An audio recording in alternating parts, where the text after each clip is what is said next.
What do you mean of learning disability? ठीक है, main characteristic causes identify of learning disabilities. ठीक है, अधिगम असमर्थता का क्या अर्थ है, डिफरेंट टाइप कौन सी हैं, क्या कारण है, क्या विशेषताएं हैं, इनके बारे में आज हम पढ़ेंगे।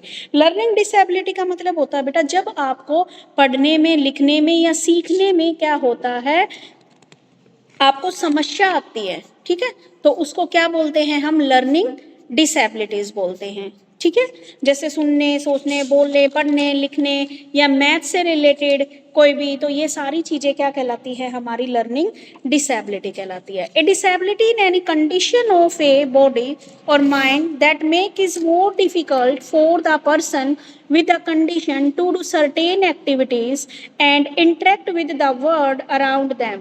ठीक है, जो डिसेबिलिटी है ये हमारी कोई भी सिचुएशन या स्थिति है जो व्यक्ति कुछ एक्टिविटीज को करने या अपने आसपास की दुनिया के साथ क्या है, इंटरेक्शन करने में उसको बाधा होती है। ठीक है, कठिनाई आती है।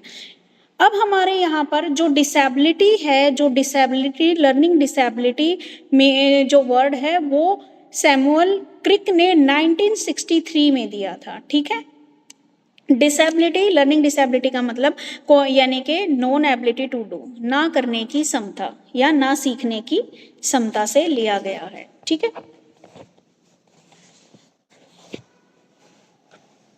अब इसमें बताया गया है, एक और डेफिनेशन दी गई है, किसके अकॉर्डिंग दी गई है, children with learning association of children with learning disability USA 1967।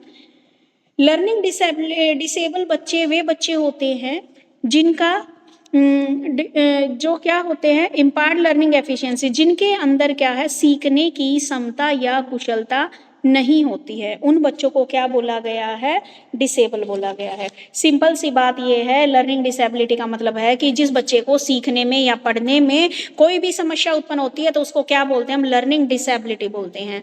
ठीक है, type of learning disability, learning disability हमारी कई टाइप की बताई गई हैं, जिसमें हमारी learning related disability, writing related disability, reading related disability, mathematics related disability, development disability. Disability का टॉपिक एक क्वेश्चन आपका सी टेट में या एच टेट, जो भी टेट आप देते हो उसमें पक्का आता है। ठीक है,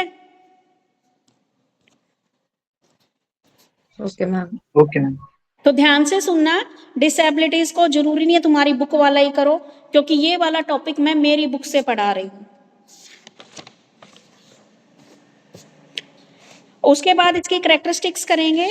ठीक है, सबसे पहले इसकी मैं क्या कर देती हूँ, आपको टाइप बता रही हूँ। सबसे पहले मीनिंग, टाइप और इसकी क्या क्या कैरेक्टरिस्टिक्स हैं, सिर्फ इनके बारे में यहाँ पे हम पढ़ेंगे और कुछ एक्स्ट्रा इसमें, और उसके बाद एक टीचर का क्या रोल होता है।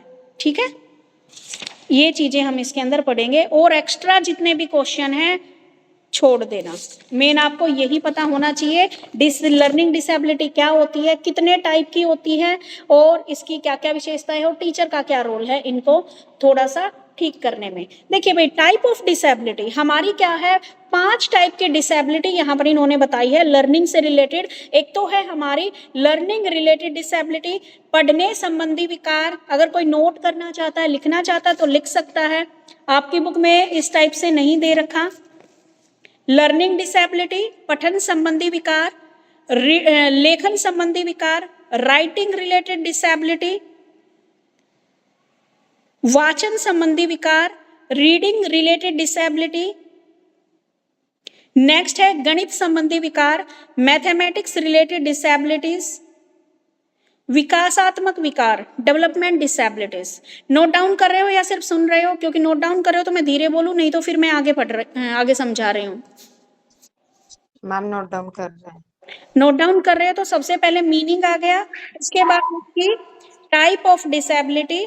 5 प्रकार की आपके टाइप ऑफ डिसेबिलिटी है। फर्स्ट है लर्निंग रिलेटेड डिसेबिलिटी, साथ साथ लगाते रहना, लर्निंग रिलेटेड, पठन संबंधी।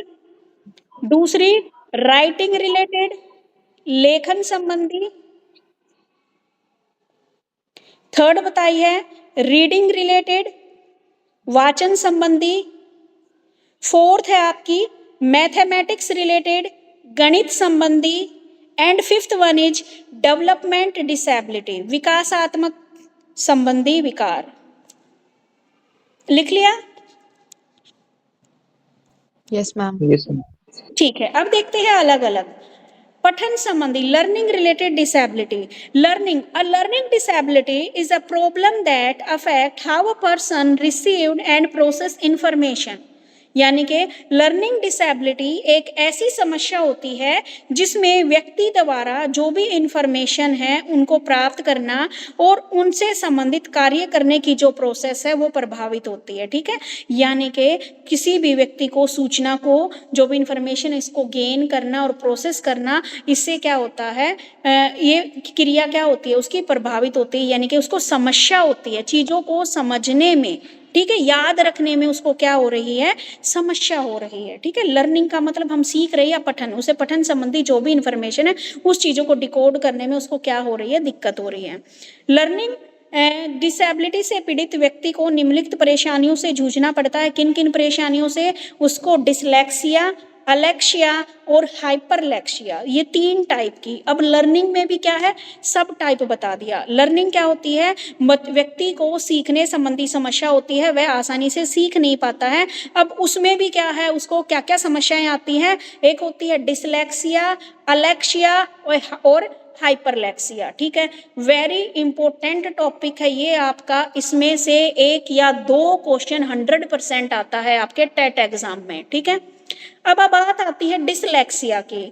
डिसलेक्सिया में क्या होता है, बच्चे को शब्दों की पहचान नहीं होती इसमें। ठीक है, जैसे बी को बच्चा बी फॉर बॉल, इसमें स्मॉल अल्फाबेट में बी लिखता है ना, उसको डी लिख देता है, जहाँ पे डी लिखता है उसको बी लिख देता है, एम को डब्ल्यू लिख देता है, डब्ल्यू को एम लिख देता है, 6 को 9 पढ़ता है, 9 को 6 पढ़ता है। यानी कि यहाँ पर बच्चे को किसकी पहचान नहीं होती, शब्द की पहचान करने में उसको समस्या आती है। तो ये क्या होता है, आपका डिसलेक्सिया होता है। ठीक है, उसके बाद आता है आपका अलेक्सिया। अलेक्सिया क्या है, इसमें बच्चा पढ़ने में completed inability to read, partially और कंप्लीटेड इनएबिलिटी टू रीड, पढ़ने में आंशिक या पूर्ण अक्षमता होती है, इसे हम वर्ड ब्लाइंडनेस कहते हैं। ठीक है, अलेक्सिया, इसको या तो पूरा ही पढ़ने में उसको दिक्कत आ रही है या थोड़ा बहुत उसको शब्दों को पढ़ने में दिक्कत आ रही है। उसके बाद आता है हाइपरलेक्सिया। हाइपरलेक्सिया शब्दों को छोटा बड़ा दिखाई देना, शब्द उछलते हुए दिखाई देते हैं। ठीक है, वो तारे जमीन पर मूवी वाला हाइपरलेक्सिया। ठीक है, इसमें उसको या तो शब्द बड़े बड़े दिखाई देते हैं, बहुत छोटे दिखाई देते हैं, या शब्द उछलते हुए दिखाई देते हैं। मेन बात तो क्या है, उसको सीखने संबंधी प्रॉब्लम हो रही है। ठीक है, तो ये थी आपकी फर्स्ट जो टाइप थी, learning related disability. Disability learning, सबसे पहले क्या है आपकी लर्निंग डिसेबिलिटी, जिसमें बच्चे को सीखने में समस्या आ रही है, वह अच्छे ढंग से सीख नहीं पा रहा है। 5 टाइप हमने बता दी। First type learning related disability, पठन संबंधी विकार में 3 टाइप सब टाइप बताए हैं। डिसलेक्सिया, शब्दों को पहचानने में दिक्कत हो रही है, शब्दों को उल्टा पढ़ रहे हैं, 6 को 9 पढ़ रहे हैं और 9 को 6 पढ़ रहे हैं, एम को डब्ल्यू पढ़ रहे हैं और डब्ल्यू को एम पढ़ रहे हैं। ठीक है, उसके बाद बात आती है अलेक्सिया की। अलेक्सिया में क्या है, वर्ड ब्लाइंडनेस होती है बच्चे को। ठीक है, या तो पूर्णतः ठीक पढ़ रहा है पूरे वर्ड को, या पूरे ही वर्ड को वह गलत पढ़ रहा है। एक होता है हाइपरलेक्सिया, जिसमें उसको क्या है, शब्द उछलते हुए दिखाई देते हैं।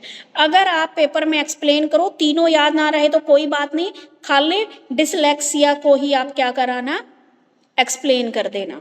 ठीक है, इनमें से ऑलमोस्ट कई बार पूछ लेते हैं, आपका सीटेट में क्वेश्चन आता है कि बताइए अलेक्सिया आपके कौन सी लर्निंग डिसेबिलिटी है, या तो सिंपल ये पूछ लेंगे अलेक्सिया आपकी कौन सी बीमारी है, लर्निंग रिलेटेड डिसेबिलिटी है या फिर आपकी हियरिंग है, या उसमें तो आप जल्दी से पहचान जाओगे इसको कि ये तो लर्निंग डिसेबिलिटी। लेकिन जब आपको सब टाइप्स में पूछ लिया ना कि अलेक्सिया किसका एग्जाम्पल है, लर्निंग का है, राइटिंग का है, रीडिंग का है या डेवलपमेंट का है, तब दिक्कत आती है। अगर आपको 4 ऑप्शन दे दे डिसेबिलिटी, जैसे हियरिंग वाली है, लोकोमोटर है, लर्निंग है, तो आप इजीली पहचान जाओगे इसको, क्योंकि इनके पीछे एक्सिया एक्सिया एक्सिया ये लिखा मिलेगा ऑलमोस्ट के पीछे। अंडरस्टैंड यहां तक? Yes ma'am. उसके बाद आते हैं हम लिखने संबंधी डिसेबिलिटी, राइटिंग रिलेटेड डिसेबिलिटीज। ठीक है, जिसमें आती है आपकी डिस्ग्राफिया, अग्रेफिया, डिस्प्रैक्सिया और अप्रेक्सिया। लिखना, लिखना देखो आप इसे याद रख लेना, ग्राफ, ग्राफ पे हम लिखते हैं, तो पीछे इन पे ग्राफिया, ग्राफिया, अप्रेक्सिया ये लिखा हुआ है। इसमें क्या होता है, बच्चे को लिखने से संबंधित समस्याएं आती हैं, वो क्या है, या तो ढंग से लिख नहीं पाता, ठीक है। डिस्ग्राफिया, 4 सब टाइप बताए हैं इसमें, लिखिए। Dysgraphia, DYSGRAPHIA, dysgraphia. Agraphia, AGRAPHIA, agraphia. Dyspraxia, DYSPREXIA, dyspraxia. उसके बाद है अप्रेक्सिया, APREXIA। इसमें मेन जो है वो है डिस्ग्राफिया। डिस्ग्राफिया का ही मेन कई बार पूछ लेता है ये, ठीक है। Writing related, it is the disorder, सबसे पहले बात आती है अब डिस्ग्राफिया की। Dysgraphia, it is a disorder that affect the development of motor skills. ये क्या है हमारा, मोटर स्किल, ये वह एक विकार है जो आपकी मोटर स्किल के विकास को प्रभावित करता है। मोटर स्किल्स क्या होती है, जिसमें आप अपनी छोटी मसल्स का यूज करते हो, ठीक है। बड़ी मसल्स में तो आप अपनी पूरी बॉडी का यूज कर रहे हो, और मोटर स्किल्स में आप जैसे अपने हाथ का लिखने के लिए यूज कर रहे हो, ये आ गया आपका मोटर स्किल्स में आ गया। आप खाना खा रहे हो, वो भी किस में आ गया, मोटर स्किल्स में आ गया, ठीक है, जिसमें आप अपनी पूरी बॉडी का यूज नहीं कर रहे, किसी स्पेसिफिक बॉडी पार्ट का आप यूज कर रहे हो, ठीक है। तो डिस्ग्राफिया क्या है, जिसमें आपके जो मोटर स्किल्स हैं वो अफेक्टेड होती हैं। लिखते समय क्या है आपके, या तो कागज की स्थिति आपकी सही स्थिति नहीं है, बार बार आप क्या कर रहे हो, इरेज कर रहे हो, अच्छा नहीं लिख रहे हो, ठीक है, राइटिंग पोजीशन ठीक नहीं है। उसके बाद और क्या क्या बताया है भाई इसमें, ये क्या है आपके एक राइटिंग डिसऑर्डर है, बालक दूसरी भाषा के शब्दों को नहीं लिख पाता है, अग्रेफिया में आ गया। फीलिंग, लिखने व चित्रकला में कठिनाई महसूस करता है। बच्चे का क्या होता है, नर्वस सिस्टम डिसऑर्डर होता है, इसे बालक हाथ व आंखों में कोऑर्डिनेशन स्थापित नहीं कर पाता। देखो भाई क्या क्या बताया गया है, राइटिंग, बच्चा लिखने संबंधी इसमें विकार उत्पन्न होता है, बच्चे का डिसेबिलिटी है, जिसमें डिस्ग्राफिया बताया है। डिस्ग्राफिया में मोटर स्किल क्या होती है, इफेक्ट होती है, बच्चा क्या है, बार बार लिखता है, बार बार इरेज करता है, ठीक है। और क्या क्या बताए हैं इसमें, एक आपकी राइटिंग डिसऑर्डर है ये, इसमें बच्चा क्या है, एक तो दूसरी लैंग्वेज को राइट करना, उसके वर्ड राइट करना उसको नहीं आते। तीसरी बात बताई है, बच्चे क्या है, feeling difficulty in writing and drawing, drawing में और राइटिंग में क्या है, कठिनाई महसूस करते हैं। नर्वस सिस्टम डिसऑर्डर होता है, बच्चे क्या है, अपने हाथ का और आइज का कोऑर्डिनेशन स्थापित नहीं कर पाते, ठीक है। ये बताया है किसमें, आपका राइटिंग रिलेटेड डिसेबिलिटीज में, अंडरस्टैंड। और फिर इसकी सब टाइप बताई है, डिस्ग्राफिया, अग्रेफिया, डिस्प्रेक्सिया, अप्रेक्सिया। सारे एग्जाम्पल देने की जरूरत नहीं है, मेन क्या है, डिस्ग्राफिया का एग्जाम्पल दे देना आप। Okay, ma'am. उसके बाद आती है आपकी मैथमेटिकल डिसऑर्डर, डिस्कैलकुलिया, ठीक है, ये कई बार आ चुका है क्वेश्चन में, सीटेट के में आ चुका है। डिस्कैलकुलिया किस से रिलेटेड है, मैथमेटिकल डिसऑर्डर है। देखो भाई मैथमेटिकल डिसऑर्डर, सबसे पहले तो समझो मैथमेटिकल डिसऑर्डर क्या होता है। इसमें बच्चों को क्या होती है, एक न्यूमेरिकल डिसेबिलिटीज होती है। बच्चे क्या है, डिफिकल्टी ओकर इन कैलकुलेशन, कैलकुलेशन में उनको क्या होती है, डिफिकल्टी महसूस होती है, ठीक है, उनको कैलकुलेट करने में कठिनाई होती है, ठीक है, जो भी नंबर वगैरह है, नंबर सिस्टम उसको वो समझ में नहीं आता है, ठीक है। तो ये क्या कहलाती है, हमारी मैथमेटिक्स रिलेटेड डिसेबिलिटी कहलाती है। इसमें बच्चे और क्या क्या होता है, ओरल रूप से जो मैथ है उसका प्रयोग करने में कठिनाई करते हैं। अब तो ये सबकी प्रॉब्लम हो गई है, पहले के आदमी क्या करते थे, उनको कोई भी अगर उनको हिसाब किताब करना होता था वो ओरली कर देते। आजकल के बच्चे क्या करेंगे, फट से मोबाइल निकालेंगे, उसमें कैलकुलेटर निकालेंगे, ठीक है। बच्चे को ओरल रूप से जो मैथमेटिक्स है उसमें डिफिकल्टी आती है, difficulty in using mathematics orally, ठीक है। उसके बाद कॉन्क्रीट मटेरियल में कुशलता प्रयोग करने में कठिनाई, बालक चीज़ों की तुलना करने में सक्षम नहीं है। यानी कि एग्जाम्पल देखा जाए तो आज का बच्चा क्या है, चीज़ों को कंपेयर नहीं कर रहा मैथमेटिकल्स, ठीक है।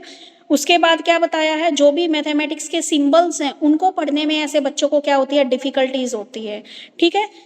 जैसे आप क्या है बताया, child is unable to read the language of mathematics, mathematics की लैंग्वेज को वह नहीं पढ़ पाता है। जो भी मैथमेटिक्स सिंबल है या ग्राफ है, ग्राफ बनाने में भी उसको क्या हो रही है, डिफिकल्टी महसूस हो रही है। तो ये सारे क्या कहलाते हैं, आपके मैथमेटिकल डिसऑर्डर कहलाते हैं, ठीक है। अब मैथमेटिकल डिसऑर्डर में इसने बता दिया डिसकैलकुलिया, DYSCALCULIA, डिसकैलकुलिया DYSCALCULIA। उसके बाद है lexical dyscalculia, lexical LEXICAL, lexical. Graphical, graphical dyscalculia GRAPHICL, graphical. अगर इनको अलग अलग आपसे पूछ लिया जाए, बाकी बीएड में तो इतना आपका डिटेल में नहीं आएगा, ये सिर्फ सीटेट में आएगा इतना डिटेल में। उसमें तो बस बता देना एक मैथमेटिकल डिसऑर्डर होता है जिसमें बच्चे को ये चीजें समझ में नहीं आती।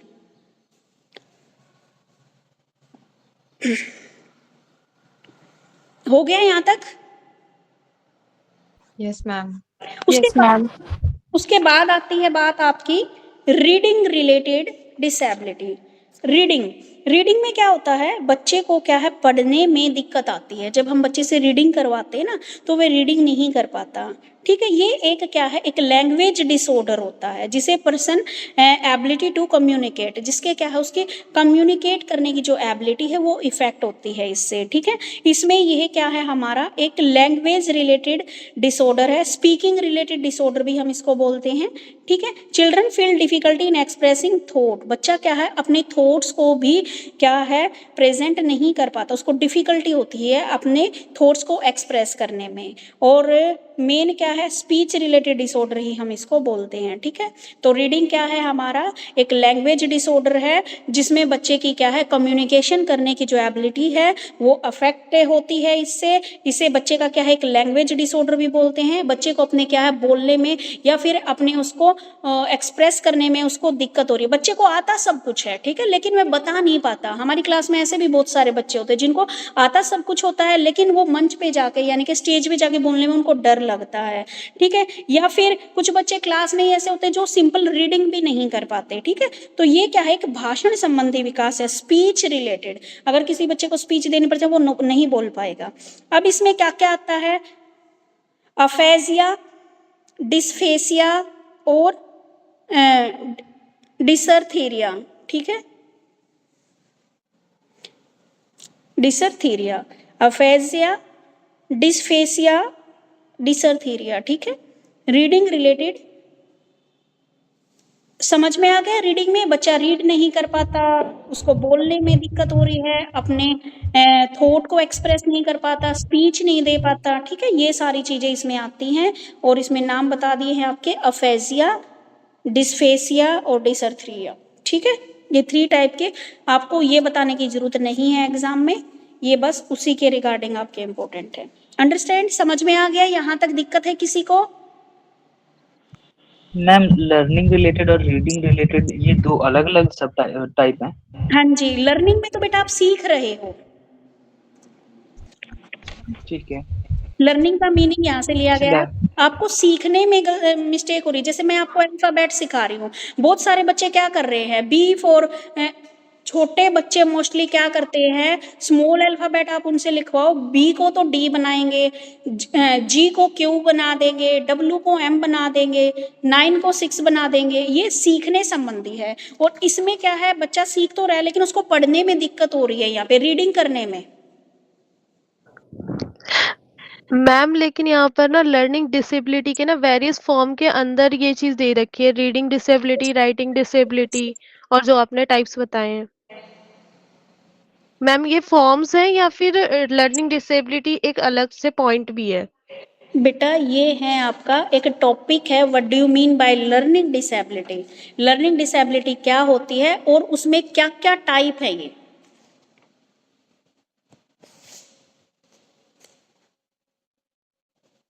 आपको क्या समझ नहीं आया रुचि? मैम यहाँ पे जो आप समझा रहे हो ना, ये चीज़ तो मुझे क्लियर हो गई, लेकिन ना यहाँ पर मुझे ना बुक में दे रखा है टाइप्स ऑफ लर्निंग डिसेबिलिटी के अंदर ये जो आपने पॉइंट्स बताए थे ना, reading disability, writing disability, mathematically disability, ये सारे ना इसके अंदर ना वेरियस फॉर्म के में दे रखा है बुक में। तो ये थोड़ा कंफ्यूजिंग हो रहा है कि लर्निंग डिसेबिलिटी एक सेपरेट पॉइंट है या ये सारे जो आपने पॉइंट बताए ये इसके अंदर आते हैं? ये सारे इसके अंदर आते हैं। लर्निंग डिसेबिलिटी एक मेन पॉइंट है और ये इसके अंदर सब टाइप है और इन टाइप के अंदर भी कुछ सब टाइप है। ठीक है मैम। ठीक है, ओके ओके। आप तभी तो बोल रही हूँ ये टॉपिक बेशक से बुक में देखोगे कंफ्यूज होगे। मेन आपको क्या करना है, पेपर में आ जाए कि लर्निंग डिसेबिलिटी क्या होता है, उसका मीनिंग देना है और फिर बताना है ये 5 टाइप की हमारी लर्निंग डिसेबिलिटी होती है। फिर लर्निंग रिलेटेड बता देना आप, पठन से संबंधित, सीखने से संबंधित, फिर लिखने से संबंधित, फिर रीडिंग करने से संबंधित, फिर मैथ से संबंधित, ये सारी फिर उनको थोड़ा थोड़ा डिफाइन कर देना। सब टाइप चाहे आप लिख के आओ या मत लिख के आओ। Okay ma'am. ठीक है, एक टॉपिक आएगा आपका इसका। अब आती है हमारी डेवलपमेंट रिलेटेड डिसेबिलिटी। इसमें आता है आपका, ये क्या है, एक कॉम्प्लेक्स डेवलपमेंट कंडीशन होती है जिसमें बच्चा क्या है, सोशल इंटरेक्शन करने में, स्पीच में, नॉन वर्बल कम्युनिकेशन और सारे बिहेवियर में उसको क्या हो रहा है, उसको चुनौतियों का सामना करना पड़ रहा है। ठीक है, यानी कि इस टाइप की जो लर्निंग है इसमें उसको एक दूसरे से क्या है, इंटरेक्शन करने में भी, ठीक है, नॉन वर्बल कम्युनिकेशन में भी उसका बिहेवियर क्या हो रहा है, उसको बहुत कठिनाई महसूस करनी पड़ रही है। इसमें ऑटिज्म वाला बच्चा, इसमें बच्चा क्या है, अलग अलग रहता है। इसमें ना अब और क्या बताया गया है, बालक अपने आप में रहता है, किसी से बोलना पसंद नहीं करता है, गुमसुम रहने लगता है, ऐसे बालक उदासीन रहते हैं और चीज़ों का उच्चारण बार बार करते हैं। ठीक है, ये आती है डेवलपमेंट रिलेटेड। और डेवलपमेंट में भी क्या है, हमारी प्रॉपर डेवलपमेंट नहीं हो पाती या तो बच्चे की, तब उसको ये सारी चीज़ें समझ में आती। इसमें एक एग्जाम्पल आ जाएगा आपका ऑटिज्म वाला। ठीक है, जिसमें एक ऑटिस्टिक बच्चा होता है, ठीक है, जो ना किसी से बोलता है ना और कुछ गुमसुम सा रहता है। तो इसमें अलग अलग टाइप दे रखी हैं आपका, ब्लूमिया नर्वोसा, एनरेक्सा नर्वोसा, ठीक है, SAD separating anxiety disorder, ADHD attention deficit hyper activity disorder. ठीक है, तो ये अलग अलग इसमें सब टाइप दे रखे हैं, इतना डिटेल में आपको जाने की जरूरत नहीं है। देखो भाई, अब डेवलपमेंट रिलेटेड जो आपका, एक तो बच्चा इसमें गुमसुम रहता है या फिर दूसरा बच्चा ऐसा आता है ADHD वाला जो शांत नहीं बैठते, जिनका क्या होता है, ध्यान होता ही नहीं पढ़ाई में बिल्कुल भी। इस टाइप के बच्चे भी होते हैं इसमें। ठीक है, डेवलपमेंट वाले में एक तो जिसकी बिल्कुल ही डेवलपमेंट नहीं हो रखी, और एक ऐसे निकम्मे बच्चे जो क्लास में खुद तो पढ़ते ही नहीं और औरों को भी नहीं पढ़ने देते। ठीक है, शांत नहीं बैठते हैं बच्चे। ये जो आपके बिल्कुल शांत रहने वाले, ये आ जाते हैं आपके ऑटिज्म स्पेक्ट्रम में। इसमें वो बच्चा मत ले लेना जो बिल्कुल शांत, ये नहीं है कि जो शरीफ बच्चा है, शरीफ बच्चा नहीं, जो बिल्कुल ही नहीं बोलता किसी से, वो वाला बच्चा। एक बार थोड़ा सा बता देती हूँ, ब्लूमिया नर्वोसा क्या होता है, खाने की असामान्य आदतें। ठीक है, जो खाते रहते हैं, ठूसते रहते हैं और बहुत मोटे हो जाते हैं, मेरे जैसे, मतलब मेरे से भी मोटे मिलेंगे इसमें।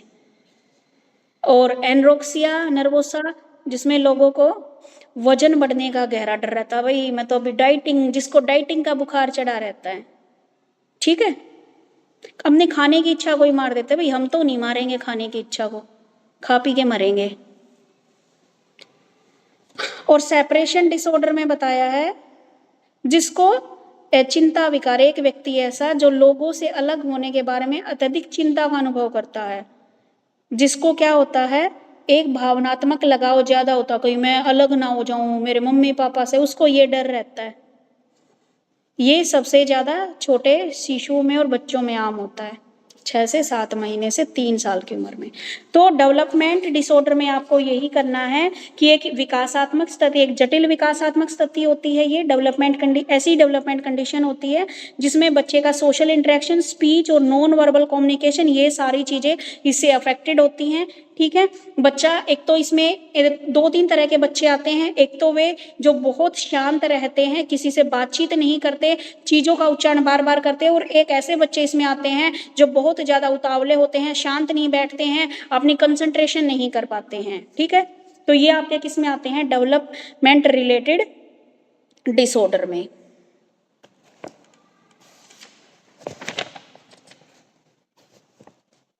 बस यही था आपका।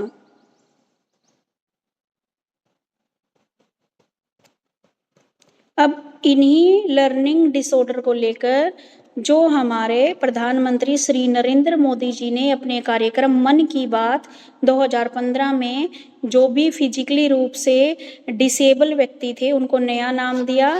कौन से कार्यक्रम में? मन की बात। ये क्वेश्चन आ सकता है, जिसमें उन्होंने विकलांग लोगों के लिए दिव्यांग शब्द का इस्तेमाल किया। ये क्वेश्चन आपका वैसे इसमें इम्पोर्टेंट नहीं, लेकिन सीटेट के लिए इम्पोर्टेंट हो सकता है।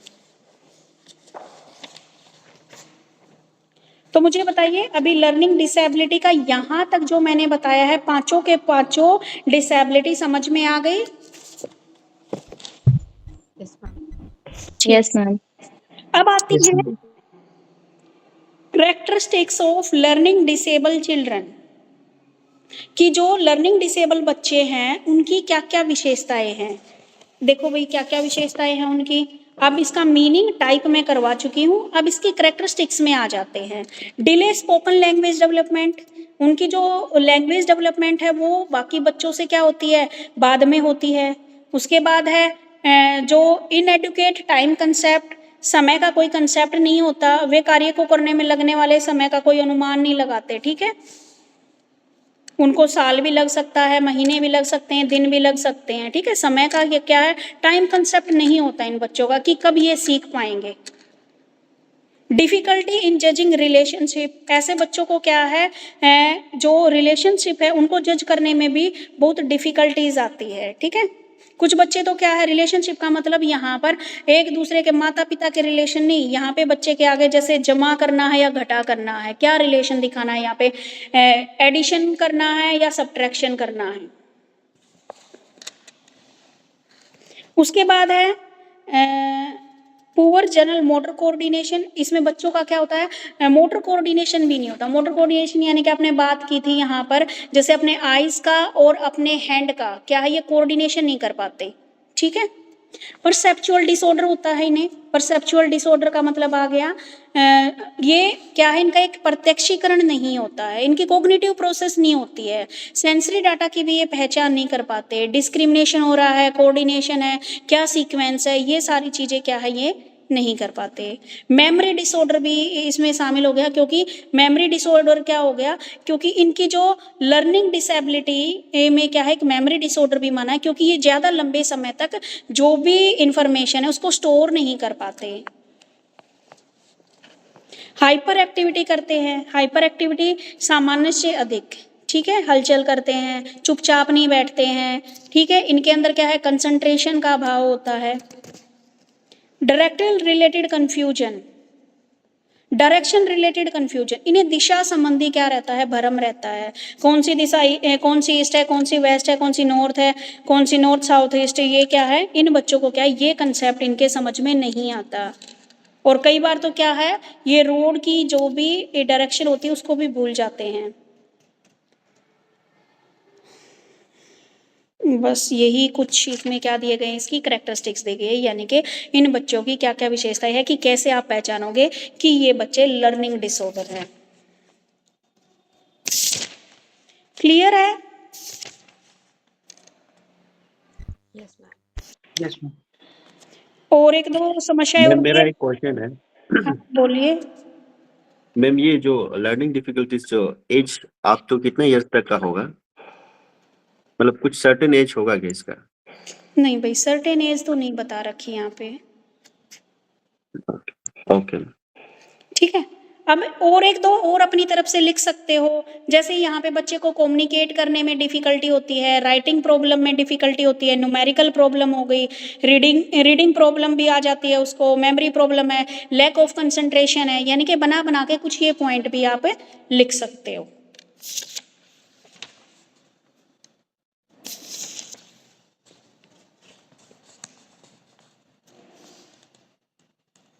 अब एक क्वेश्चन आता है इसमें, how would you provide education to learning disable children, कि आप जो लर्निंग डिसेबल बच्चे हैं उनको एजुकेशन किस तरीके से प्रोवाइड करवाओगे। तो देखो इसमें बताया गया कि सबसे पहले तो जो लर्निंग डिसेबिलिटी बच्चे हैं उनको आइडेंटिफाई करना भी क्या होता है, एक कठिन काम होता है। इनको आइडेंटिफाई कब किया जाता है, जब ये बच्चे स्कूल जाने लग जाते हैं, तब इनकी लर्निंग डिसेबिलिटी का पता लगता है। पहले हमें नहीं पता लगता कि हमारे बच्चे के अंदर लर्निंग डिसेबिलिटी है या नहीं, क्योंकि स्कूल जाएगा तभी तो पता लगेगा लर्निंग डिसेबिलिटी का। ठीक है, तो इस कारण बच्चे को पहचानने की दिशा में पहल नहीं हो सकती। अब इसमें बताया गया है क्या क्या कर सकते हैं भाई, इनके लिए सेपरेट स्कूल बना सकते हैं या सेपरेट क्लासेस लगा सकते हैं, ट्रेंड टीचर रख सकते हैं, इनको इन्वायरमेंट अच्छा दे, curriculum, spelling, arithmetic, hand writing, role of teacher. ठीक है, ये सारी चीजें इसमें बताई है। सेपरेट स्कूल्स, मान लीजिए लर्निंग डिसेबल, सबसे पहले तो हमें आइडेंटिफाई करना है और उनके लिए अलग स्कूल स्थापित किए जाने चाहिए। इसमें ना अलग स्कूल उन बच्चों के लिए होंगे जिसके अंदर जो ऑटिज्म वाले बच्चे आ गए, सब बच्चों को इनके लिए सेपरेट स्कूल नहीं होंगे। जो ऑटिज्म वाले बच्चे आ गए, ADHD वाले बच्चे आ गए, उनके लिए जो लास्ट में जो डेवलपमेंट लर्निंग डिसेबिलिटी थी ना, उस वाले बच्चों के लिए सेपरेट स्कूल होता है। उसके बाद सेपरेट क्लासेस, ये क्या है, सेपरेट क्लासेस। अगर लर्निंग डिसेबिलिटी वाले बच्चे हैं तो स्कूल मैनेजमेंट को चाहिए, हमारे स्कूल वाले करते हैं ना, जो वीक बच्चे हैं उनकी अलग क्लासेस लगा देते हैं, सेपरेट क्लासेस, ताकि जो इंटेलिजेंट बच्चे हैं वो भी सफ़र ना करें और जो वीक वाले बच्चे वो भी सफ़र ना करें। तो इनकी क्या है, सेपरेट क्लासेस लगा दी जाती है। ट्रेंड टीचर, इनके लिए क्या है, आपके अधिगम असमर्थ बच्चों के लिए हम जो एक्सपीरियंस और जो ट्रेन टीचर है उसको नियुक्त कर देते हैं और बच्चों को क्या छोटे छोटे ग्रुप में डिवाइड कर देते हैं कि भाई आपको आज ज़्यादा नहीं तो यही काम करना है। आप कई बार देखते हो कि बच्चा वैसे तो 5th क्लास में पहुंच गया लेकिन उसको आता नर्सरी का भी नहीं है, तो उनको क्या है, सेपरेट क्लास देके पहले उसका बेसिक तैयार करवाया जाता है। उसके बाद है इन्वायरमेंट, हमें बच्चे को डायरेक्ट या इनडायरेक्ट इन्वायरमेंट का भी उसके ऊपर इफेक्ट पड़ता है। ठीक है, तो बच्चे को हमें एक ऐसा इन्वायरमेंट देना है, छोटी छोटी बातों पर बच्चे को डांटना नहीं है, बल्कि हमारा पर्सपेक्टिव हमें क्या है, पॉजिटिव रखना है। ठीक है, और बच्चे को प्यार से समझाना है कि आप कर सकते हो और उसको एडजस्ट करना है कि उसको कोई भी परेशानी आती है तो हमें बताए। आगे बताया गया है कैरिकुलम, जो कैरिकुलम बनाना है बच्चे का, सामान्य तौर पर लर्निंग डिसेबल को सामान्य स्कूल में ही पढ़ाया जाता है।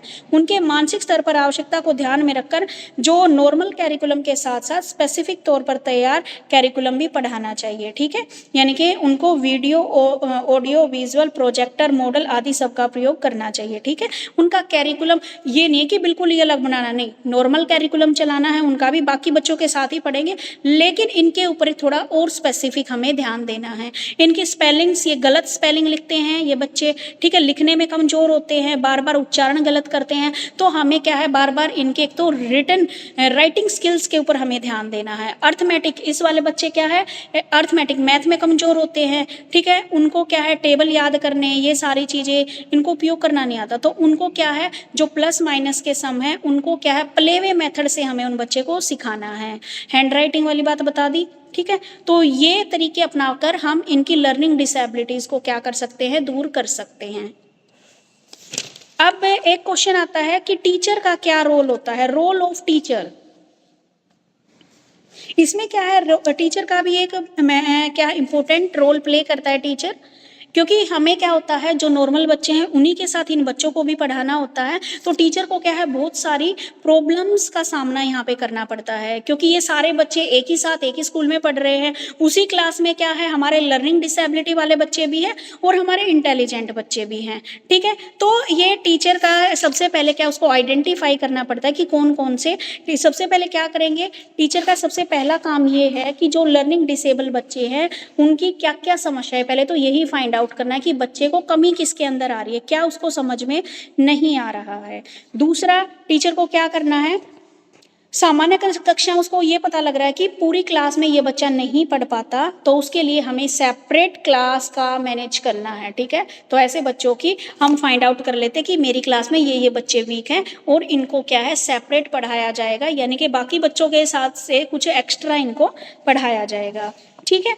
इन बालकों में क्या है डिफरेंट डिफरेंट लेवल के अनुसार उनकी जो भी एजुकेशनल नीड्स हैं उनको पूरा करना है, ठीक है। और क्या बताया गया है, क्लोज्ड कैरिकुलम चुनना चाहिए जो सरल व स्पष्ट हो ताकि वे इससे लाभान्वित हो सके। ये ऐसे बच्चों के लिए हमें क्या है क्लोज्ड कैरिकुलम। एक होता है ओपन, ओपन में क्या है आप कितना भी एक्सप्लेन करो, कितना भी एक्सप्लेन करो, ठीक है। और क्लोज्ड में क्या हो गया, इनका एक थोड़ा सा आप हमें क्या सबसे पहले इनका बेसिक क्लियर करना है, तो हम एक थोड़ा सा सिलेबस इनके लिए कर देंगे डिफाइन कि बेटा आपको इस महीने में ये चीज़ें आपको सीखनी है, ठीक है। क्लोज्ड कैरिकुलम बना दिया। और उसके बाद ऐसे बच्चों के क्या क्या कर सकता है टीचर, छोटे छोटे ग्रुप बना सकता है, ठीक है। और ग्रुप में बालक जब एक दूसरे से क्या है एक दूसरे को काम करते हुए देखेंगे तो एक दूसरे से इंस्पायर होंगे। ऐसे बच्चों को क्या है जो अगर मान लीजिए कई बार हम ऐसा भी करते हैं कि जो बच्चा पढ़ाई में बिल्कुल भी नहीं चल रहा, लर्निंग डिसेबिलिटी उससे वह ऊपर उठ ही नहीं रहा, तो ऐसे बच्चे को हम क्या है को कैरिकुलम एक्टिविटीज़ में भी उनको हर एक को कैरिकुलम एक्टिविटीज़ में पार्टिसिपेट करने के लिए उनको मोटिवेट करना चाहिए, ठीक है। या फिर क्या है नई और मेथड अपना सकते हैं हमको प्रोजेक्टर के माध्यम से। कई बार बच्चे को पढ़ना बोरिंग लगता है, अगर हम उसे बच्चे को, कई बच्चे ऐसे होते हैं जिनको हम प्रोजेक्टर की हेल्प से या फिर ऑडियो वीडियो सेमिनार इनके जरिए भी उनको सिखा सकते हैं, ठीक है। समय समय पर बच्चे की क्या है वर्कशॉप लगानी चाहिए ताकि बच्चे को क्या है एजुकेशन इंटरेस्टिंग लगे। तो ये सारी चीज़ें बताई गई हैं कि एक टीचर का ये रोल है, टीचर ये काम करके बच्चे की लर्निंग डिसेबिलिटी में थोड़ा सुधार कर सकता है और उसको इससे बाहर निकाल सकता है, ठीक है। तो ये था टॉपिक आपका लर्निंग डिसेबिलिटी का कंप्लीट टॉपिक।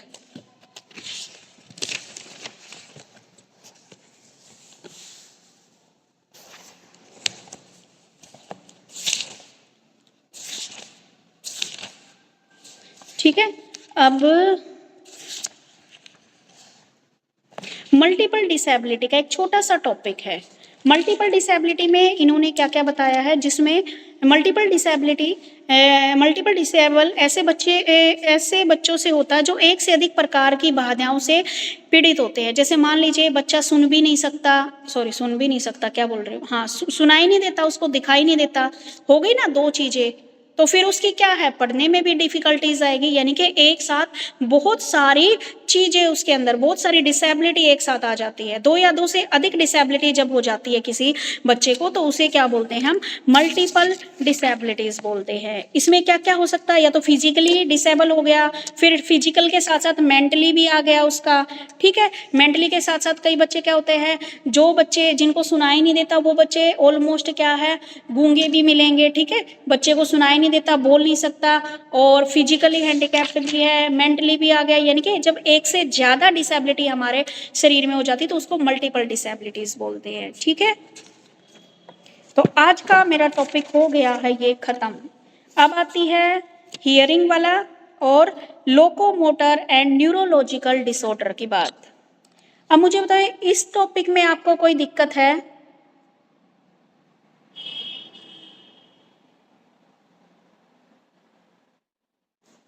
नहीं मैम। फटाफट पूछ लो, क्योंकि मेरे फोन में बैटरी ओनली 7% रह गई और फटाफट खत्म हो रही है अब मेरी बैटरी। अगर मैं डिस्कनेक्ट भी हो जाऊं तो अपना टॉपिक कंप्लीट करना भाई, राम और रोशन, ठीक है। चलिए अब हियरिंग वाला बताइए।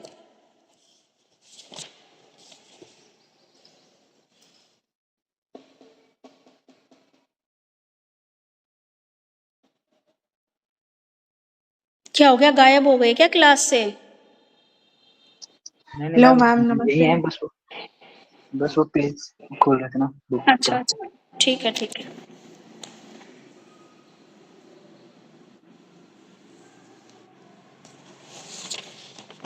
अब मैं आपको ना नेक्स्ट क्लास के लिए काम बता दूं, क्योंकि मंडे को लगेगी क्लास। क्या करोगे तुम घर पे?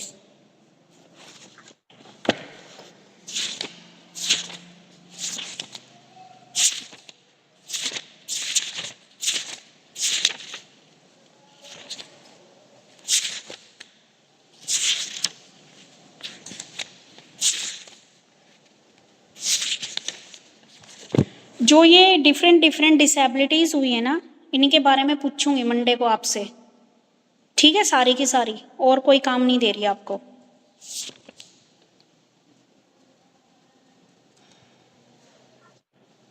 ठीक है मैम।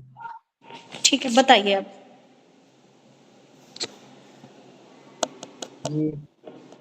ये मैम मल्टी कौन से साउंड हेयर कौन सा ये हियरिंग इम्पेयरमेंट। हियरिंग, हाँ जी, ठीक है, सुनने से hearing संबंधित। impairment, मैम ये हमारे साउंड से रिलेटेड है, और बेसिकली हमारे ईयर्स में जो है 3 पार्ट होते हैं, आउटर ईयर, मिडल ईयर और इनर ईयर। तो इनमें से किसी भी पार्ट में डिफेक्ट जो है वो हमारी हियरिंग इम्पेयरमेंट बोली जाती है, ठीक है। और नॉर्मल ह्यूमन की जो है अगर हमारे डेसिबल है 0 to 25 डेसिबल से ज़्यादा साउंड हमें लगता है हियरिंग में, मतलब इस बीच रेंज के बीच में अगर हम सुन नहीं पाते हैं तो फिर हमें हियरिंग डिसेबिलिटी होती है। और इसके जो है सिवियरिटी जो है इस पेज में दी हुई है, मतलब माइल्ड हियरिंग है तो अगर वो 26 से 40 के बीच में अगर हम सुन पाते हैं तो वो माइल्ड हियरिंग होती है, और अगर वो 41 से 60 है तो फिर मॉडरेट, ऐसे 60 to 70 severe, 71 to 90 profound and more than 91 है टोटल डेफनेस। तो ये कैटेगरीज हो गई हैं। और इसके बाद इसकी कुछ डेफिनेशंस दी हुई हैं कि like who can not hear at all और could hear only loud sound is known as deafness, या जो भी है पर्सन विद हियरिंग इम्पेयरमेंट, ठीक है।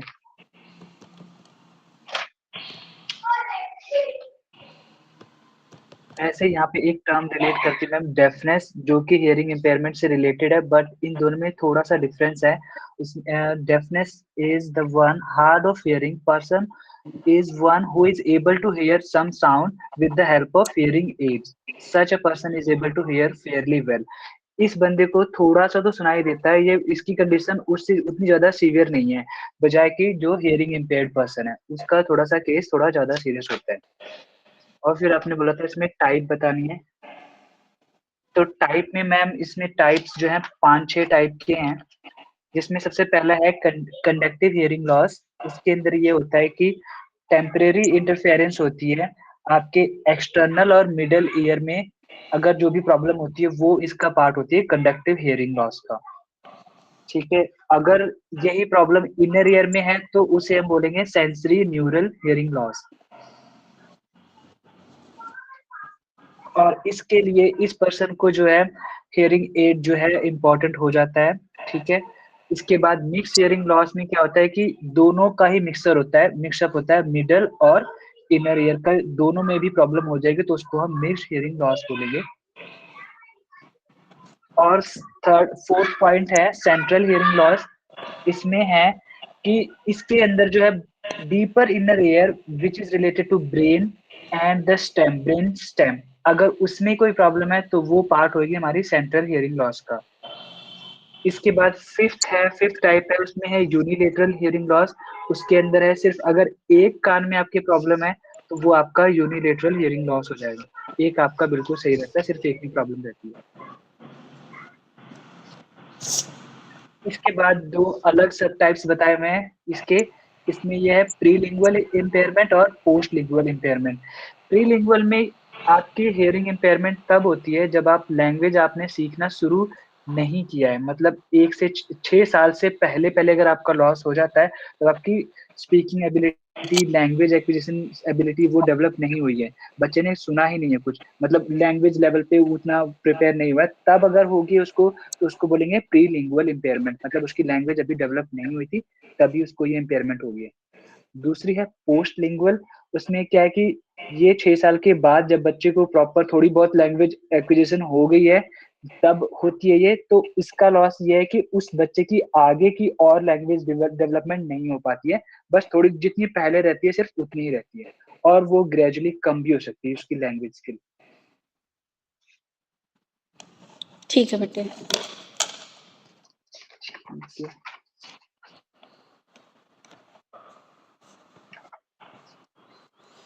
फिर इसके कॉजेज आपने बोले थे, कॉजेज ऑफ हियरिंग इम्पेयरमेंट, इसमें ये है कि आपके कुछ डिजीज भी होती हैं, डिजीज जैसे कि मीजल्स, वोपिंग कफ, मेनिंजाइटिस, मतलब वोपिंग कफ मतलब काली खांसी, मेनिंजाइटिस मतलब ये दिमाग का कोई रोग है मस्तिष्क से रिलेटेड, और इसमें प्रेसबाइटिस, ओटिस मीडिया, एड्स, एचआईवी, ये सब जो है बीमारीज हैं, इनसे भी हमारी ईयर्स पे प्रॉब्लम आ सकती है।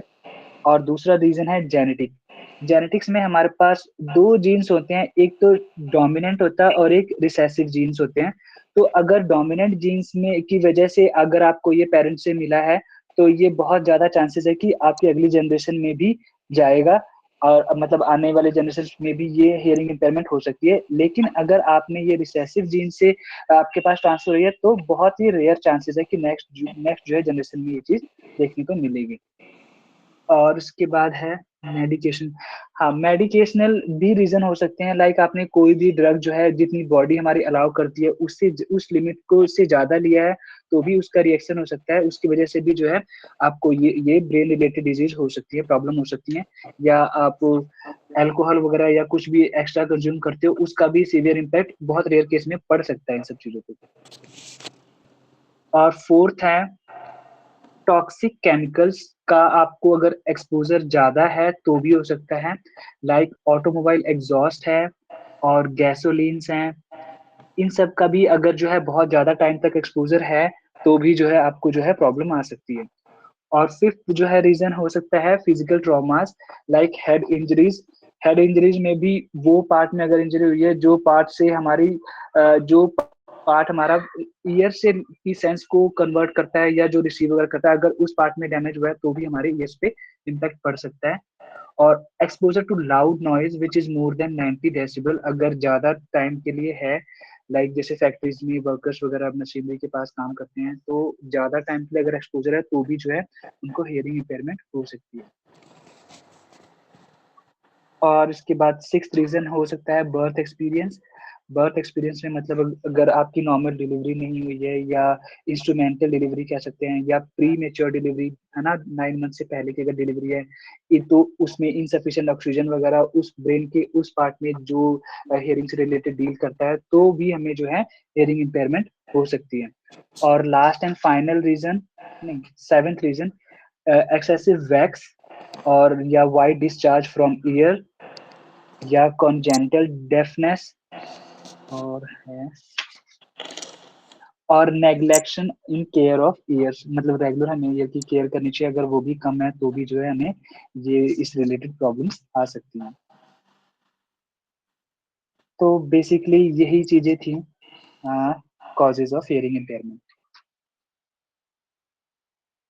ओके, समझ में आ गया बेटा? और कौन सा बोला था मैम आपने? अच्छा, ट्रेनिंग मतलब कैसे इनको डील कैसे करना हाँ है ना? जी मैम आपकी आवाज ही नहीं आ रही। बेटा, मेरी आवाज का मैं भी 2 ही मिनट तक, ओनली 2% रह गई है मेरे फोन में बैटरी, कभी भी कट हो सकती है मेरी तरफ से। अच्छा, समझ में आ रहा है जो राम ने बताया अभी?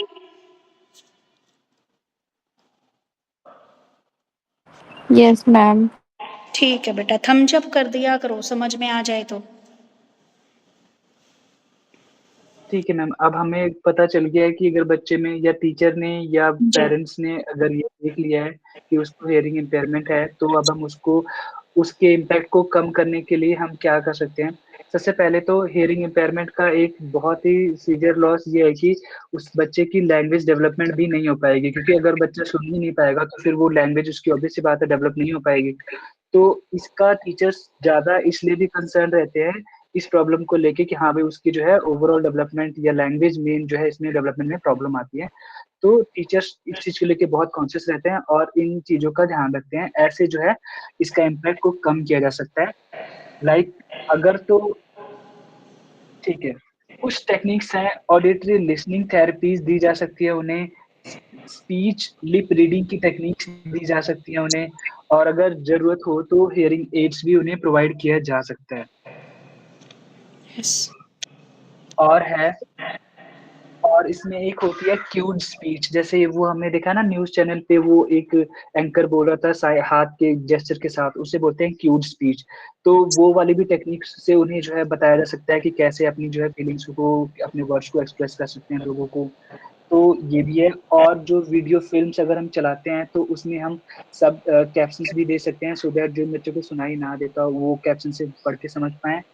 और या तो अगर बहुत ही ज़्यादा सीवियर कंडीशन है, वो नॉर्मल बच्चों के साथ बैठ के नहीं पढ़ सकते तो उन्हें स्पेशल क्लासेस में भी उन्हें भेजा जा सकता है पढ़ने के लिए। और उन्हें जो है अगर बहुत ही ज़्यादा प्रॉब्लम है तो उन्हें रिटन मटेरियल भी दिया जा सकता है, बजाय कि लेक्चर के उन्हें रिटन मटेरियल भी दे सकते हैं। और बाकी साइन लैंग्वेजेज़ हैं, ये सारी इंटरवेंशंस हैं जिससे हम जो है उनकी जो है इस इम्पैक्ट को मिनिमाइज़ कर सकते हैं। Yes ma'am.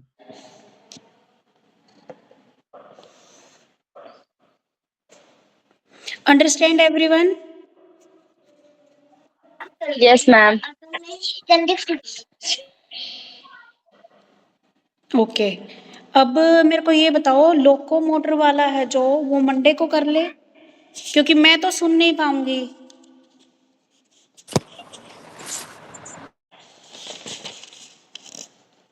क्योंकि मेरा तो ये लगा लो, अब बोलते बोलते भी स्विच ऑफ हो सकता है, 1% रह गई है बिल्कुल। और मैम टॉपिक ये, लोकोमोटिव से पहले तो इंक्लूसिव एजुकेशन। तो क्या हम तो मंडे को समझा देंगे। हाँ जी, क्योंकि हाँ जी मैम, कोई बात नहीं। वैसे ये मेरा टॉपिक था। हाँ जी, ये रोशन का टॉपिक था, locomotor and neurological disorder. Monday को समझा देंगे क्योंकि ये थोड़ा टाइम लेगा। हाँ जी बेटा, हियरिंग वाले में किसी को कोई दिक्कत है?